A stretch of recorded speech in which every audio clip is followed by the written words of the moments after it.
Good morning, afternoon, and evening, everyone. Welcome to another session of Microsoft Zero to Hero community.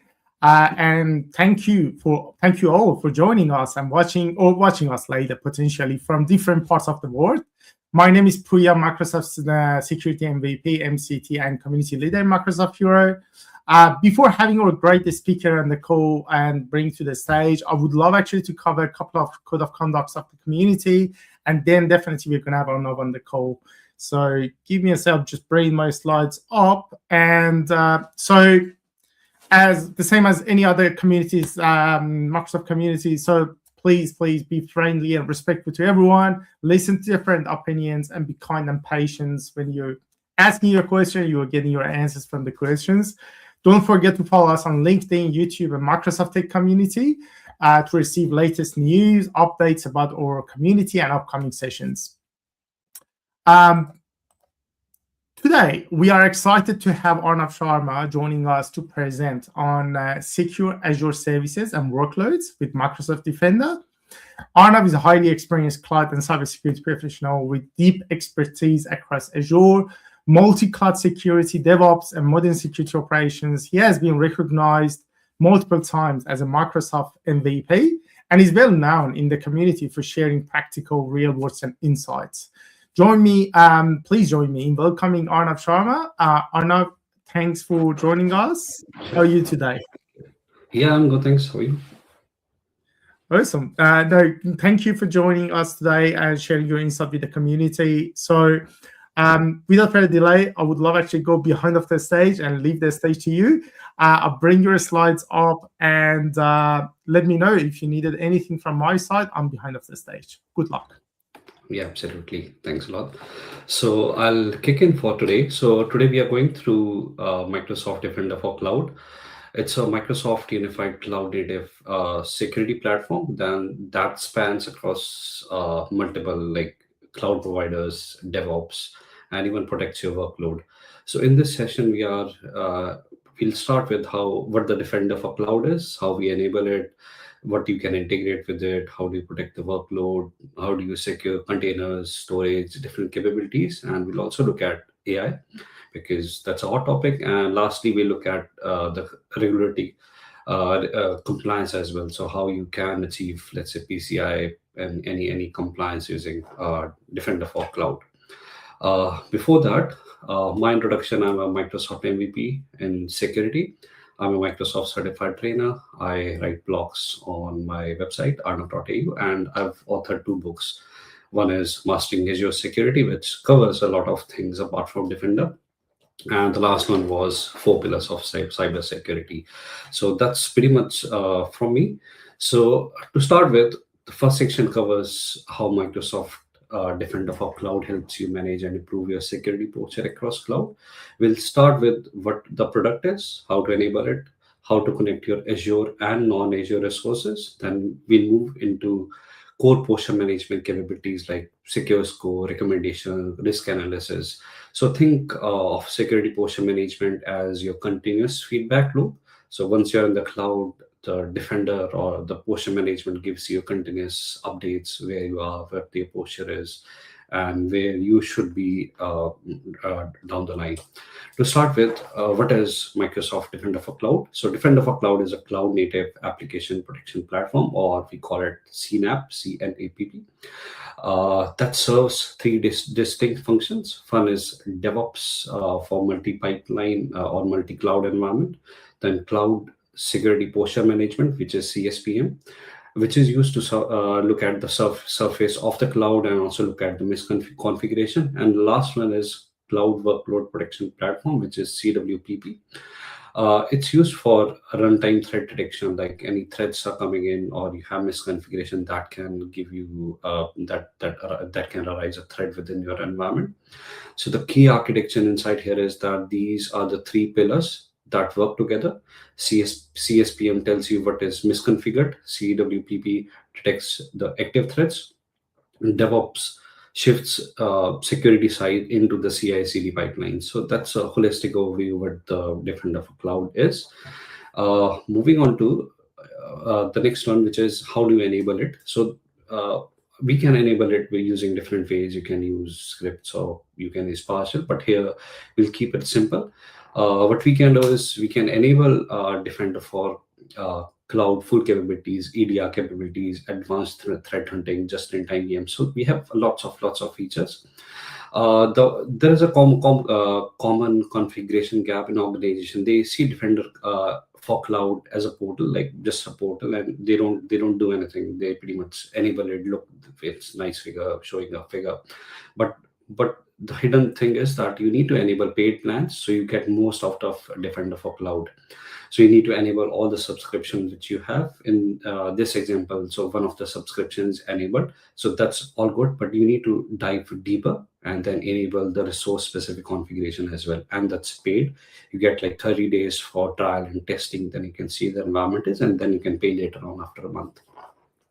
So that's how you enable it. You just go to the subscription, click on select the subscription. Let's say you have 15, 20 subscription, you can select all of them at one go. And once that's done, the Defender for cloud is enabled on all your subscription or all the workloads that you have. So when you enable Defender for cloud, you get immediately access to foundational CSPM capabilities like secure score, asset inventory, basic compliance reporting. That's pretty much free. You don't have to pay for it. So that's something like Microsoft gives you for free. Like use it as much as you can. To enhance security or to improve your security posture, look at resource specific types. You need to enable enable additional plans. For example, enabling Defender for servers only on production servers will give you more visibility on the servers that you have deployed in prod. And like we have a number of resource types in Azure, but the Defender for cloud can be enabled for specific resource types.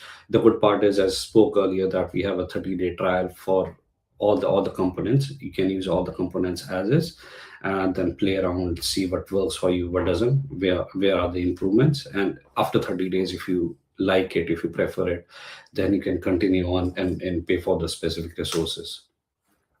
So how do we enable it for organization with multiple subscription? You can connect all of them in single Defender for cloud workspace. So you don't have to worry about like enabling one Defender for prod, one for this subscription. It's one pane that takes care of everything.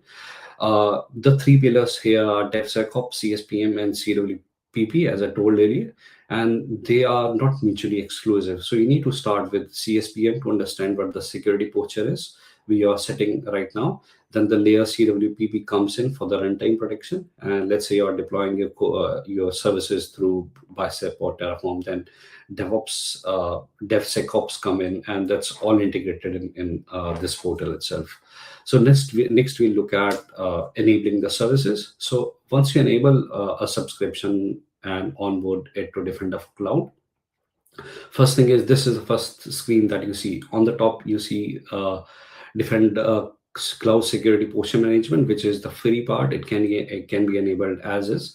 But if you look at CWP, which is cloud workload protection, those are the paid plans for different resource types.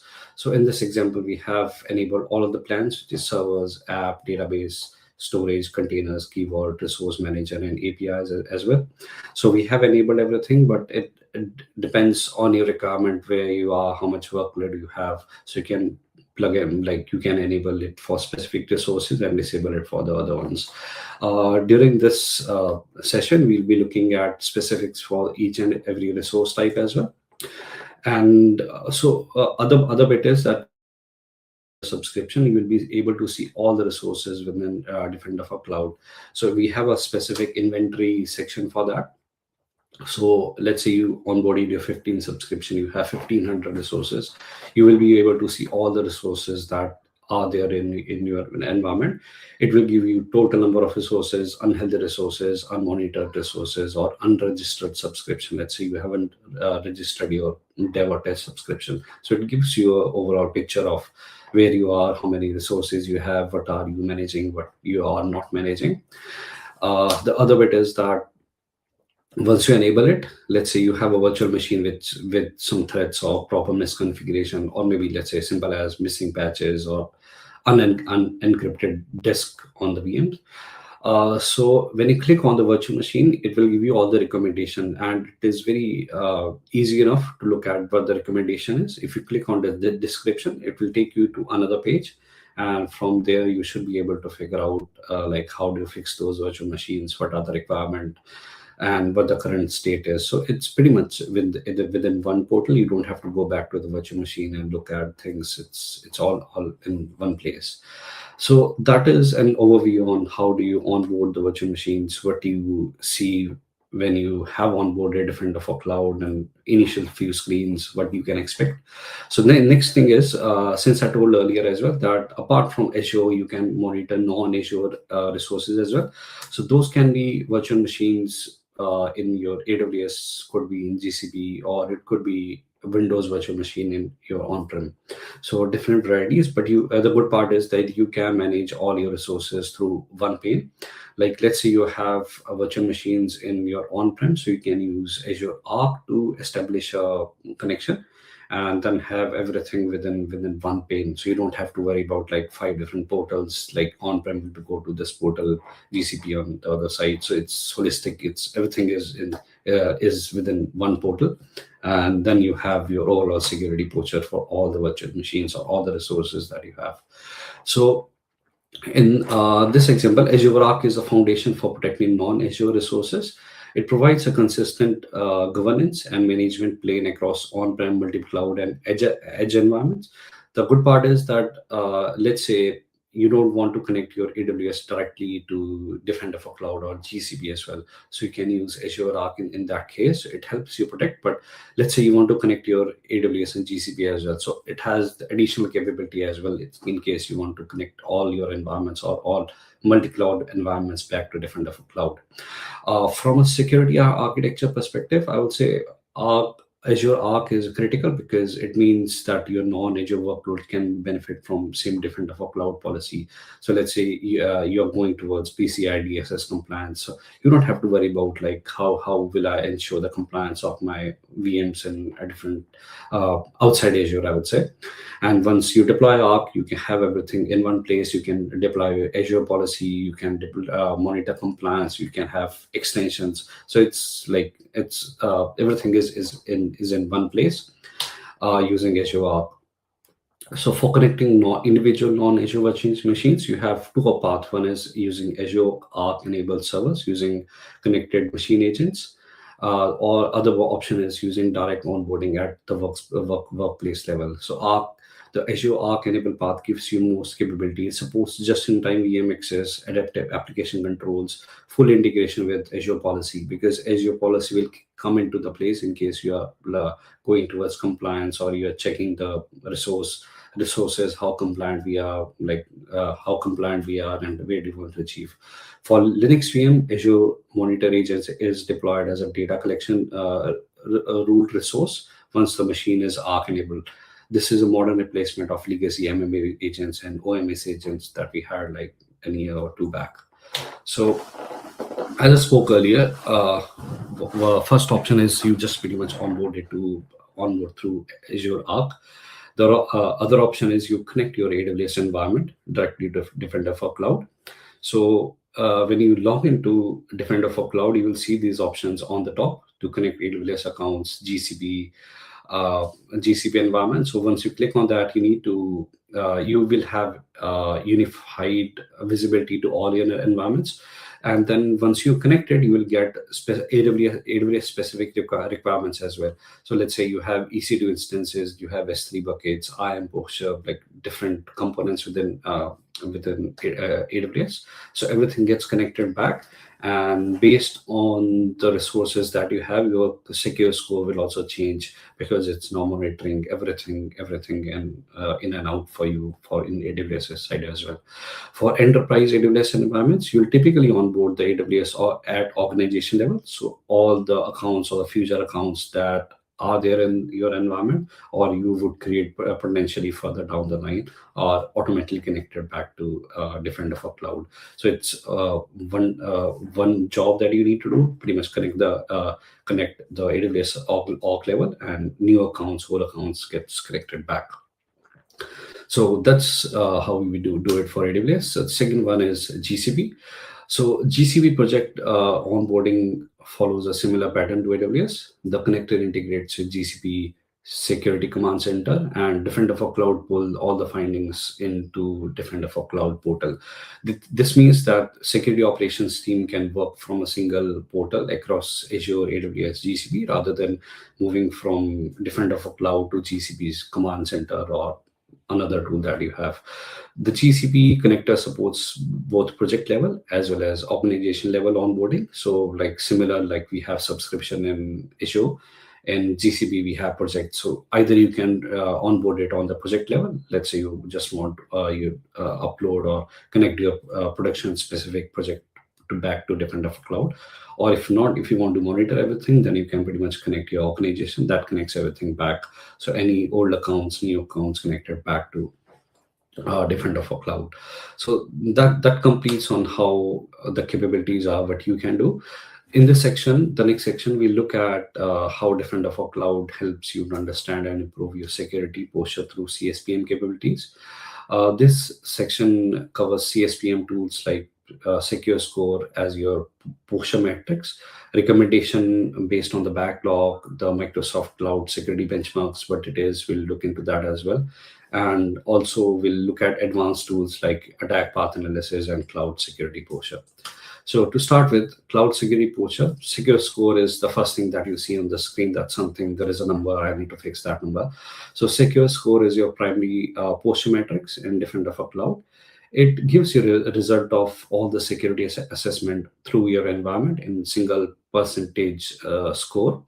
The higher being better, like closer to 100, I would say is better, which generally people prefer to like 70, 80 or 90%, because if you enable everything, your application may not work as expected.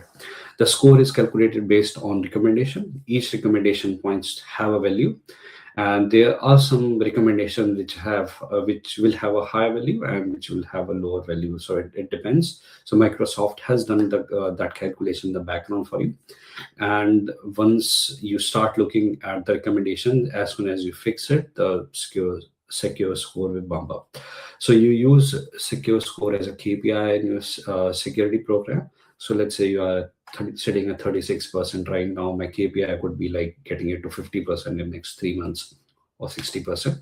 So you can track it over the time, see the improvement targets per quarter, per year, like whatever the requirement is, and you use it to communicate security posture to leadership team, your application teams, that this is where we were 3 months back and this is how we have improved.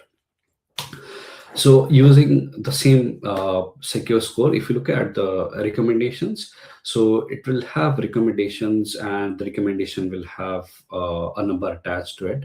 So based on the criticality of the recommendation, so what you can do is you can use Defender for Cloud to look at the recommendation. Then each recommendation will explain what the issue is, which resources are affected, and how to remediate it. So it gives you a lot of information which is available within one portal. Recommendations are prioritized by the impact on your secure score, but also the severity. So focus on high severity recommendation first, and then move to the lower one. So that will give you a better or improved secure score in lesser amount of time. So quick fixes are available on many recommendations. So it allows you to remediate finding across multiple resources with a single click. So let's say your storage, your virtual machine is not encrypted or like those things. So you can pretty much go to the recommendation, and if you have proper access, so you can enable that encryption from within the recommendation as well. Other simple example could be audit logging of virtual machines or storage account. Let's say you haven't enabled audit logging, and then it gives you recommendation that you have 5 machines within that don't have that logging capability enabled. So what you do is you pretty much go here, click on enable, and it does everything in the background for you. So next thing is we usually talk about secure score, benchmarks, and those things. So how does it comes in? So Microsoft Cloud Security Benchmark, or we call it MCSB as well, is a default security baseline that Defender for Cloud assess your environment against. It is assigned automatically when you onboard your resources, and it covers policies or principles across AWS, GCP, and Azure as well. So SB builds on established framework using CIS control, NIST, CSF, PCI, DSS, but maps back to cloud-specific requirements when you are deploying your resources. It's a practical translation of different like frameworks, and it gives you a very like explanation in very very simple language. So understanding MCSB is important because it's a lens through which Defender for Cloud generates most of the recommendation. So it's not something which has Microsoft has come up with, but it looks at different frameworks as well. So when the recommendation appears, you can trace it back to specific MCSB control it is addressing to. So it's not something that Microsoft has said that this should be like this and you shouldn't do that. It's a lot more than that. It's Microsoft recommended practices. It is coming through CIS control, NIST framework, PCI IDS as well. It's a lot of complexity in the background, but it is represented in a simpler way using just a simple figure. So the regulatory compliance dashboard shows you how your environment maps to various compliance standard. So let's say PCI DSS, ISO 27001, NIST 853, and others, a different level of compliance. So you can select it based on your location. Let's say for Australia, we'll have a different requirement. For US, we'll have a different requirement. Compliance requirement. So compliance is assessed through automated assessments where possible. Defender for Cloud checks resource configuration against each control. So like let's say PCI DSS has 15 requirements. It will look at each and every requirement for all the resources that are onboarded to your environment. And then you might need to have some manual human intervention as well in case like something is outside or something which can't be done through Defender for Cloud or within Azure. This is particularly good when you are doing audits or during audit preparations. So you can do is you can generate compliance reports directly from the dashboard. So let's say PCI DSS, you can generate a report within Defender for Cloud portal, and then you can tell your auditors that we are compliant or we are compliant at certain level. So that's the regulatory compliance you can measure. We'll cover this in the later section as well with some examples. The next key part is identifying risk. So beyond individual recommendations, Defender for Cloud provides two advanced tools to understand the interconnected risk. So interconnected as in, let's say we'll talk about, if we talk about a 3-tier app, we have front end, back end, database, kind of those things. So all the components are connected with each other. So in this example, we have a virtual machine, we have storage account, and we have a database as well. So the attacker can get into your environment through any path. So what it does is it looks at the resources from a high level as well, that these resources are connected to each other. Let's say your virtual machine is exposed, or it is having public IP address without any security a security sign to public IP address. So it will look at the holistic overview of the bigger picture of your resources, how these are connected, and then it gives you attack path analysis. Let's say attacker comes through the virtual machine, it can access your database, blah blah. So it gives you an overview as well. The other thing is Cloud Security Explorer. So this is another one, because if let's say you have a SOC team who wants to analyze from where the attack is coming, and you need to figure out where the attack is, how to get in, and then look at different docs and configuration. So that's where the Cloud Security Explorer helps. These two tools shift the focus from individual misconfiguration to understand how an attacker could chain multiple weaknesses together and then gain access to your resources. This is how the real attack happens. It was always not like log into the virtual machine and get the data. It's through hops and hops, and it's always like multiple components attached to each other. From a security architecture perspective, these tools are particularly valuable for remediation of things that you have. A misconfiguration that appears to be in an active path is far more urgent than like individual recommendation, because if there is something within the attack path, the blast radius increases. So coming on to the attack path analysis, this is how it looks like. So attack path analysis identify the chain of security issues. So when different services or resources are connected through a chain or through like let's say networking components, so it looks at everything. such as public facing VM with a vulnerability that has network access to the database is a prime example. Like the VM is not patched or password is like easy to guess. So each attack path is displayed visually with the sequence of steps, the specific recommendation that would break the path, and it also gives you like any links that can be attacked. So prioritize attack path that reach your highest value targets, data stores with sensitive information, management plane resources, and identify the systems that are there in the system which can be exposed or attacked. The other one which I spoke about is Cloud Security Explorer. It's a graph-based query tool that lets you explore relationship between the resources, and also gives you security findings across your cloud environments. You can build queries like show me all the internet exposed VM, or show me all the storage accounts that are exposed publicly, and then you can have query along with that as well. Show me vulnerabilities across storage account and different things. So this is an advanced capability that security architecture, threat hunters, or SOC team uses to find proactive attacks, discover the attacks, and build custom queries and segregate your environment based on the requirements that you have. So, Defender for Cloud, Secure Score, and Asset Inventory work together. Like, let's say you onboarded all your resources, all your subscriptions, so they work together. The inventory shows all the resources, their health status. The Secure Score shows the aggregate impact of all the findings. The recommended workflow is use the inventory to identify the risk, unhealthy resources, then use recommendation to understand what needs to be fixed, prioritize by high impact. Then once you start with high impact, then move to medium and then low. And there are some quick fixes which you can apply for larger environments. Use a filter, like you can use a filter, use a production workload or critical resources, then scope the recommendation based on the criticality of the resources, or the resources that serve your organization, or store critical data. So those are the components that are there within Defender for Cloud.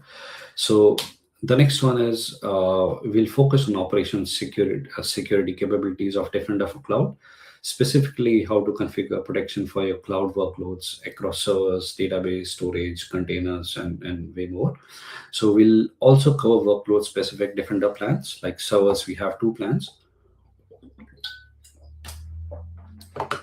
how to manage agent-led scanning, vulnerability management, data collection through Azure Monitor, and just-in-time access for the virtual machines. Workload protection is where Defender for Cloud shift from passive assessment to active defense.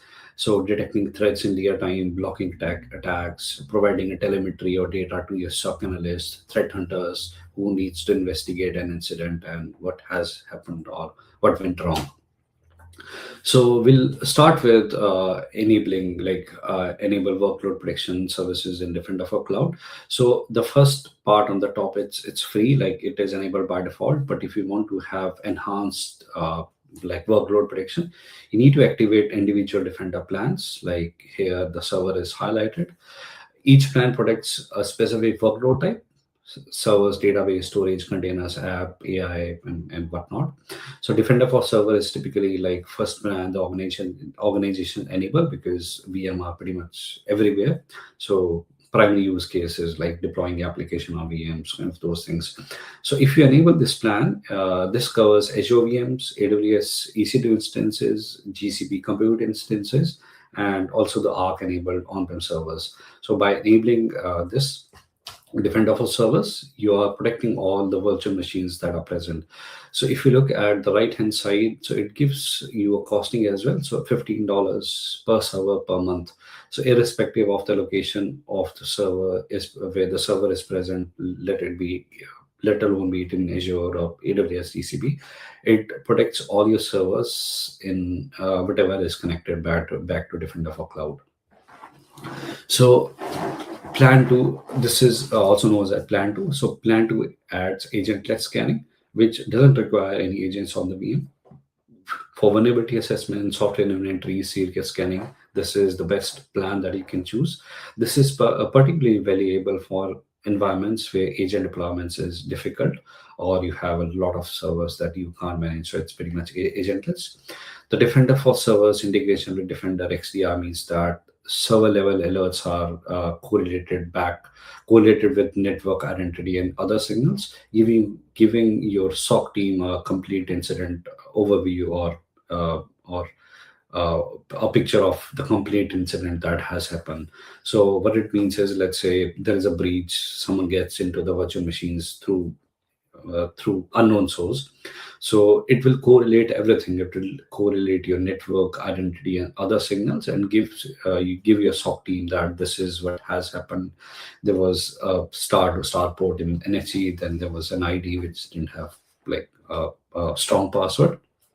So gives you everything in one place once you enable this plan to for Defender for Servers. The next in the line is databases and Defender for storage as well. So talking about like databases, so it's pretty much enabling it on the databases. So for Defender for Servers, Defender for Database, and Storage, each address a different threat vector. We look at Defender for Storage in the next slide, but here for servers cover EDR, vulnerability management, runtime threat detection, and database covers SQL injection, anonymous login, data extraction, and kind of those things. So depending on the requirement, what type of data you are storing, you can enable, like select and choose what you want to enable and what you don't want to enable. So the next thing in the line is Microsoft Defender for Storage.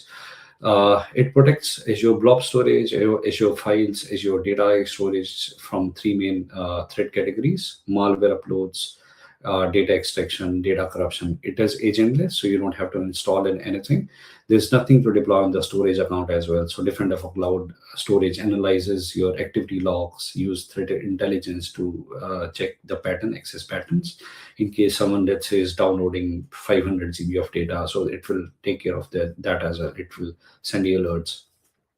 Key scenario it catches is an ransom being uploaded to storage blobs, sensitive file being taken out to an external IP address, storage account token being used from unknown location, and malware distribution through a storage account. Let's say you uploaded a malware and start distributing it. So it takes care, once you enable Defender for Storage, it takes care of that, all the possibilities that you can think of within Defender for Storage. The key here is malware scanning in Defender for Cloud, because that's what we have seen in the past. People upload the malware somewhere, then give the link to peers or maybe people outside your organization, and then it's hard to catch and detect. This is critical for organizations that use blob storage as primarily like file sharing and for processing their data. The scanning is real time, supports all file types. When, let's say, a malware is detected, you get an alert in Defender for Cloud, and potentially you can generate an alert as well, an alert for SOC that malware has been found on specific storage account. And that's how it works. It takes care of storage account data in and out. And the last part is from an architecture standpoint. This is a key control for any storage accounts that receives upload or processes uploads. And even, let's say, you're sharing data with your external customer, kind of those things. So it takes care of those things as well. Sensitive data is another like thing which happens, like people take the data out or try to access the data outside the organization. So this capability integrates with Microsoft Purview to understand your data classification policies. So let's say you have data labeling, sensitivity labeling, everything is in place. So it is integrated with that as well. So the same sensitivity labels that you have applied in Purview are used to validate or trigger alerts from when you enable Defender for storage accounts.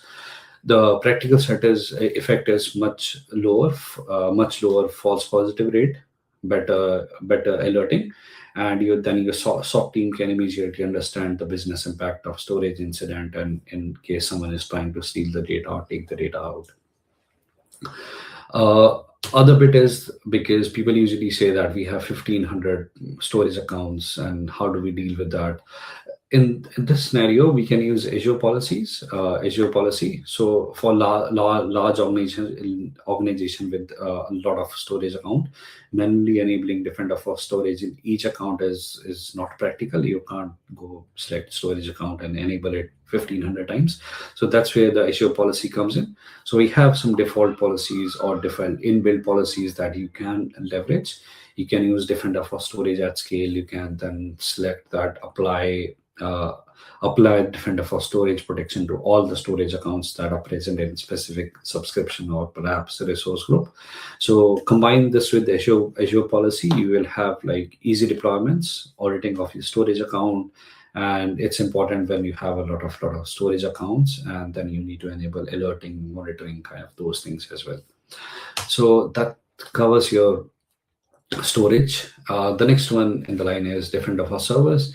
Agent death scanning of VMs. VM is provided through server plan 2, which was $15 per month per server. Uh, it scans for installed softwares, vulnerability within OS packages, any outdated packages, application components, hard-coded secrets, malware, and gives you a comprehensive report that this is what is risky within the virtual machine. This is valuable for legacy or lockdown systems that where people don't get access easily, or they store the critical data, and it covers all the VMs in one go. So first you enable different of a cloud, and then you pretty much start rolling out different of our servers onto your VMs.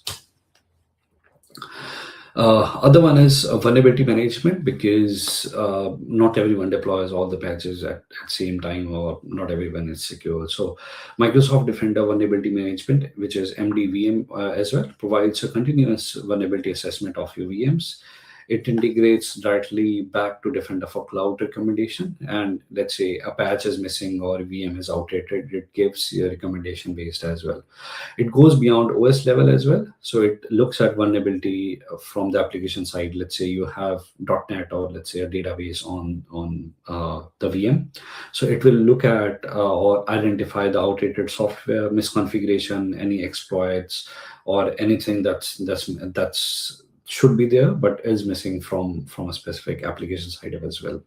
The integration with Defender XDR means that vulnerability findings can be correlated back to the intelligence.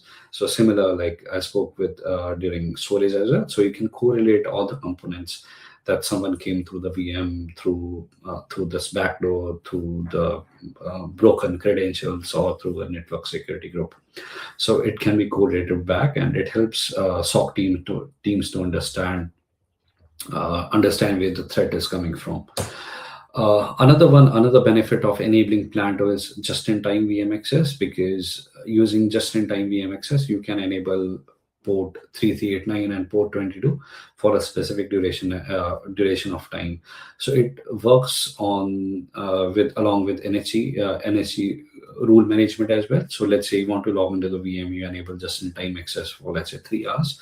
So it will add a rule or enable the rule 3389 for Windows VM, and all the requests or all the activity logs are processed through Defender for Cloud, and everything is secured. So this eliminates the permanent exposure of management ports, or also limits the exposure of a virtual machine to resources that don't need admin access to the virtual machine, or need to log into the virtual machine 24/7. And audit trial of just-in-time request also provides full accountability and monitoring when the VM was accessed, when the person logged out. So it covers everything. And how do we enable it? It's pretty much simple. When you go to the virtual machines that are configured, you can go to the virtual machine and enable it. If you have enabled it, and to enable it, you pretty much select the virtual machines, select that these are the virtual machine I want to enable, just click on enable JIT. And once you have done that, you can come back to the virtual machine, and then you can log into the virtual machine for a specific interval. So that covers the VMs. The next one is container. So we have Defender for container. It's a cloud native solution for securing your entire container estate, or all the components that are there. So you would have CI/CD, you have control plane, data plane, API server, like a lot of components when you are deploying containers.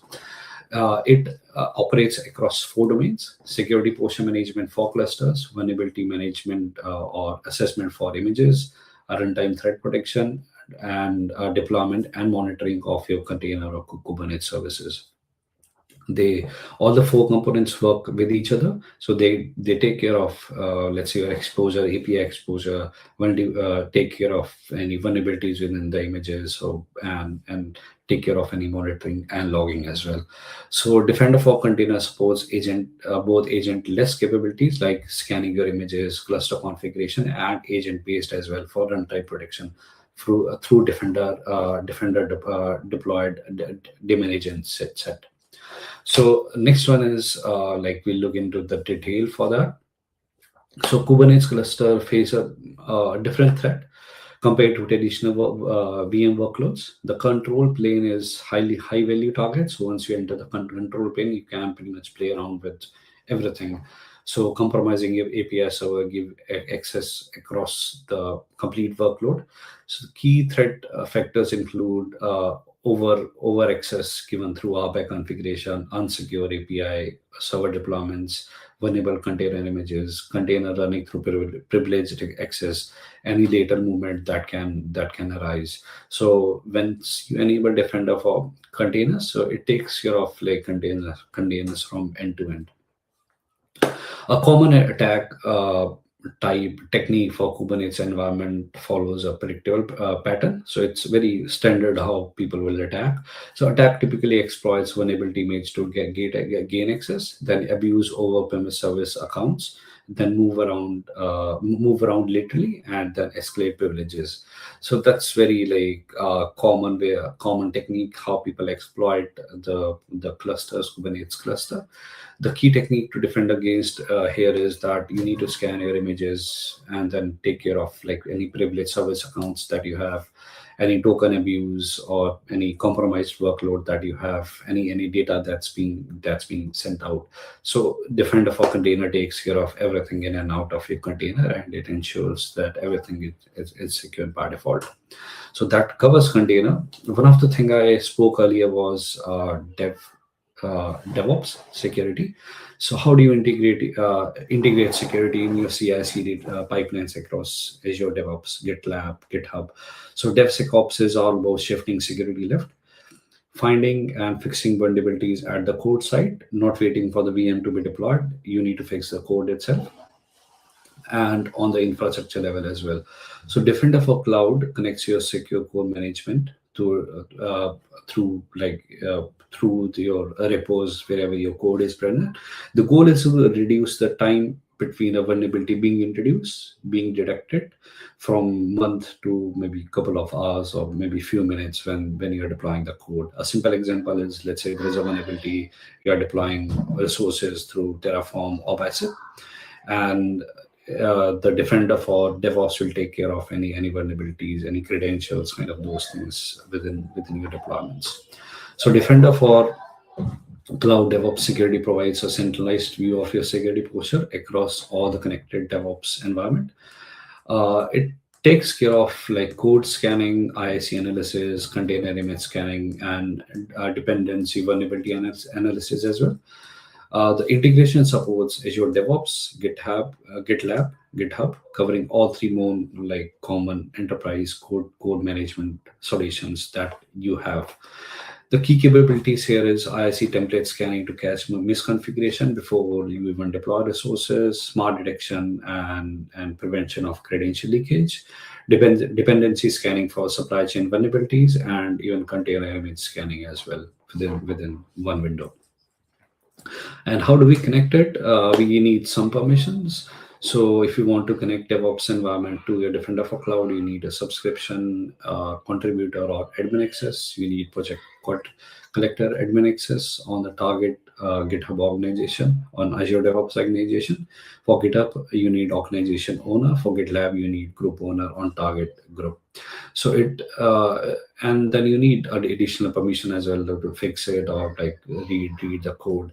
With Azure DevOps, so you need a tool which gets installed in alongside your deployments, and once that's done, everything gets reported back to Defender for Cloud. The DevOps environment security portion enable continuous scan of your connected repos. So whatever, wherever is present for your infrastructure deployment or any code deployment. So it takes care of the scanning, and then it looks out for any misconfiguration, exposed credential, or hard coded credential, vulnerability dependencies, any vulnerabilities that have recently come up. So it takes care of that as well. So findings are mapped in a map to recommendation in different of a cloud, similar to a recommendation for a virtual machine. You will get recommendation for your code as well. So for example, GitHub action should not have excessive permissions, or repos should not have exposed or hard coded secrets. So kind of those things, everything will come out in the recommendation. So the continuous scanning model takes care of everything from, like, as soon as you push or you save a code, it takes care of code scanning and then give you a recommendation in the same portal. So how do you connect it? Similar to like Azure subscription. So on the top you see Azure, that's where your subscriptions are. You can go to GitHub connector. When you click on that, you will be asked for the permissions, and once you give your consent, everything gets connected back, and then you will see the results. The next thing is the DevOps GitHub Actions. So it once you connect GitHub Actions back to Defender for Cloud, when you deploy the code or raise a pull request, it takes care of any findings, any things that are coming in. So the action wrap multiple things. So it scans, it takes care of Terraform, Bicep, different varieties of code that will be scanned. So, and the results are given in one place, so Defender for Cloud, and then it will give you recommendation as well that this is what was found and this is what you need to fix it. This one is, I think it was released a couple of months back because everyone wants AI nowadays. So this section covers protecting your AI workloads, specifically Gen AI application built in on Azure AI services. As we deploy AI application at scale, we deploy like application to Foundry and kind of those things. So new threats coming in, like prompt injection, which is pretty common, data poisoning, which is another one which is common nowadays, model extraction, data leakage. So those are the couple of threats that are coming as we deploy AI services. So in the same portal, when you're looking at your containers, storage, kind of XYZ resources, you will see an AI component as well, AI security. So you can enable AI security the same way that you are deploying or enabling other services. So Defender for Cloud monitors Azure AI services in real time, analyzing both user prompts, model response for indicators of compromise. It integrates with Defender XDR and Azure AI content safety. The alert categories cover the key AI specific threats like jailbreak attempts, prompt injection, data leakage, credential theft. So it takes care of everything that is deployed within Azure, and then give you recommendation as well. The next one is how to enable it. Enabling AI threat protection is done from the same setting blade. It is Defender like any other resources, specifically AI workload. So once we enable it, starts monitoring Azure AI interaction on its own. The monitoring workload by collecting user prompts of, let's say, user has entered some prompt which he or she shouldn't, so it generates alert as well. So you can configure the alerts based on your requirements as well. So it reviews your data handling policies before enabling any prompt collection, particularly for the application that may have sensitive user input or sensitive user output. The alert surface in the Defender for Cloud alert dashboard along with security alerts and are correlated back to Defender XDR. So similar to the other resources that we looked at. So it correlates everything and then gives you one picture that this has happened in an environment. So it correlates network signal, activity logs, and let's say prompts as well. So everything is given to you in one portal. So to make AI security alerts actionable, Defender for Cloud enriches them with application and end user context. Rather than just seeing suspicious prompt pattern detected, you see which application, which user, which session has happened, what was the prompt. So it gives you a lot of information, not just that something has happened. The context here is critical for triage, because if you enter a prompt which shouldn't have happened, a jailbreak could can arise by an internal developer who is working on an application, or he's trying to steal the data. This context enable response actions, like you can block specific IP addresses. You can automate these things as well. So let's say someone is trying to steal data through a prompt which shouldn't have happened. So it gives all the details, that this was your IP address, this is the username, this is the attack path, these are the alert details. So based on the information that you are provided with, you can either do a manual take a manual action, or you can pretty much automate everything within it. So responding to alerts within Defender for Cloud, security get alerts get triggered based on the recommendations. So what we can do is we can define alerts. We can collect the logs within log analytics workspace, and based on that you can generate the alerts based on different classification, like high, medium, low, or informational. You can also respond to alerts, like trigger alerts, or send the alerts to email addresses, or what you can do is you can combine the alerts as well. Like let's say there is an alert for virtual machine for 5 different patches. Instead of 5 different alerts, you can combine that as well, and then you can even have automated response, or you can have automate remediation as well. So what we can do is we can hook up your Defender or alerting mechanism with, let's say, ServiceNow. Then you can generate the tickets. So you can have end-to-end workflow using logic apps, or different components within Azure. The good part is that, let's say you don't want so many alerts or XYZ things, you can suppress the alerts as well.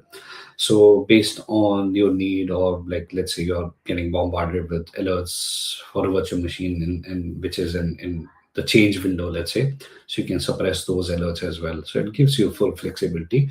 Monitoring part is very specific to log analytics, kind of those things. But this is Defender for Cloud is where you can generate and look at the bigger picture as well. The next section is you examining Defender for Cloud regulatory compliance requirements, because every one of us works in different type of organization, like let it be bank, or it could be a financial institute, or something else, retail, health, whatever.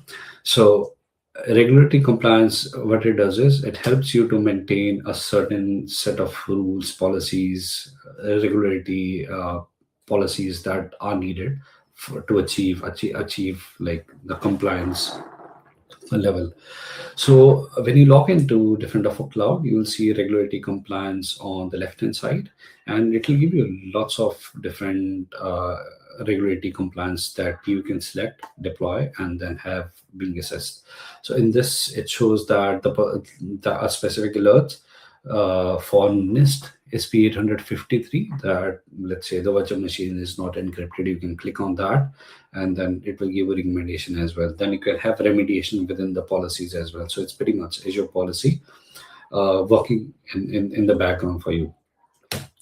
So how do you manage it? If you look at this page, we have like 5 or 6 different industry regulatory standards. So you can select any regulatory requirements or the policies, and then you can push it to a specific subscription, or perhaps if you have management groups, you can push it on the highest level as well. So it gives you a different type of policies, and once you deploy it, it takes care of all the resources that are connected to Defender for Cloud. So you can add different standards to your compliance dashboard through environment blade. Not every standard is relevant. So depending on your requirement, you can choose whatever you want to deploy. And you can have multiple deployments as well, or even you can have customized deployments as well. Coming on to the custom side, so what you can do is you can add a custom initiative. Let's say you just want to monitor your virtual machines for encryption, so you can create a new initiative and then monitor all your virtual machines and then assign that policy through different of a cloud. So the compliance dashboard provides you a continuous overview of a security posture against each standard, not in point of time. It keeps on scanning and letting you know this is where you are, this is what your level is. And if something is not right, and just like this example, so it will give you the resource compliance status as well. Like in this example, you have two virtual machines which are being alerted because the disk is not encrypted. So based on this thing, if you click on the specific alert, it will take you to the next page where you can look out for the recommendation, something like this. Then you can take actions within the portal itself. Or the other option is that you can do the remediation through policies as well. So just pretty much push, and then it will take care of your encryption or whatever the requirement is. The good part is that, let's say you have an audit coming, PCI DSS audit coming up. So in those scenarios, you can pull out the report from here and tell your auditors that we are compliant to XYZ level, and everything is sorted. This is a typical example of like access control policy for NIST SP 853. So let's say you can look out at the control details as well, that this is my control level and I want to check what the controls are and how to fix those alerts. So each and every control will have control details, and once you click on that, it will give you a detailed overview that you need to fix. Let's say the first one, audit usage of custom RBAC rules. If you click on the drop down menu, it will give you a lot of information that this is what is needed, this is what you are missing, and then you can remediate as well. So coming on to the remediation, so it will give you all the resources which are unhealthy, and based on, or you can select the virtual machines here and then fix them from here. If or that's something which can't be fixed within the policy, you can go back to the virtual machines and have your like resources compliant. So and yeah, that's how it is, and it's a typical example of encryption of virtual machine. Like let's say these three virtual machines are not encrypted, so you can select a virtual machine within the same portal, click on what you want to encrypt. So once you select the disk, OS disk, data disk, so once everything is sorted, you enable it, and encryption is done from within the portal itself. So you don't have to look at different portal, different components, different XYZ places. So it is well within one portal. So that pretty much covers different of our cloud, what are the different services are. Last thing I would like to cover is cloud security envisioning workshop. So if you have never played with different of cloud, or if you are unsure, there are few workshops which Microsoft provides. This is pretty much free, like Microsoft sponsored. So in case you want to, if you want to know more about or have some recommended configuration. So this is, I think, a 3-day workshop, which is like funded by Microsoft. It's been like third, like we can recommend this is what you do, this is how you configure the resources or specific policies. It's a three-day workshop. Either like you can engage any partner, or you can contact me. I can give you reference to different partners. Only I think very small number of partners are eligible to deliver such workshops or enable the services for you. So once you engage a specific partner, then the partner can come and tell you this is how you fix your issues, this is how you configure it. So, and you don't have to pay for it. That's pretty much Microsoft paying for you to fix your environment. So yeah, that's pretty much the cloud envisioning workshop, and that covers Microsoft Defender for Cloud. Thanks for joining the session for Defender for Cloud. Any questions, anything? That's my email on the screen, and I'm happy to answer any questions if we have time. Yeah, Arnav, thank you so much for your great session and information that you shared with the community. Cannot see any question in the chat window from the audiences, but I have really high-level questions. Maybe it's going to be, I would say, is a very high-level question, practical for some of the organization. They are starting their cloud security journey. What would be your recommended first, I would say, 3 priorities that's inside of the Microsoft Defender for Cloud that you are recommending them to start with that to use this service? I think my first one will be like figure out what's critical for you, like where your critical data is sitting. Connect everything back to different of a cloud and start investigating those things first, because criticality data and your critical resources matters a lot. So start with the high critical resources, fix those first, and then look out for the other things which needs further protection or enhanced protection. Great point. I think it's a lot of, I would say, the small, medium size of the businesses and organization starting, with the normally with the secure score and just understanding a bit of what is right, what is wrong, and all of those elements which they can potentially enhance the security maturity of the environment.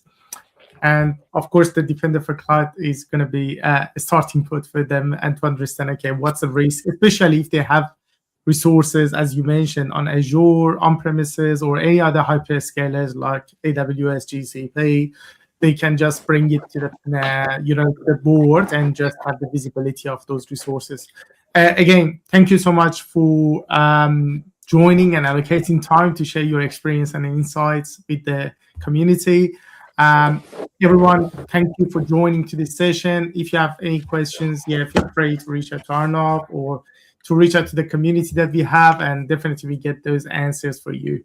Thank you again, everyone, for joining. Have a great day, night, wherever you are in this world. Thank you. Thank you.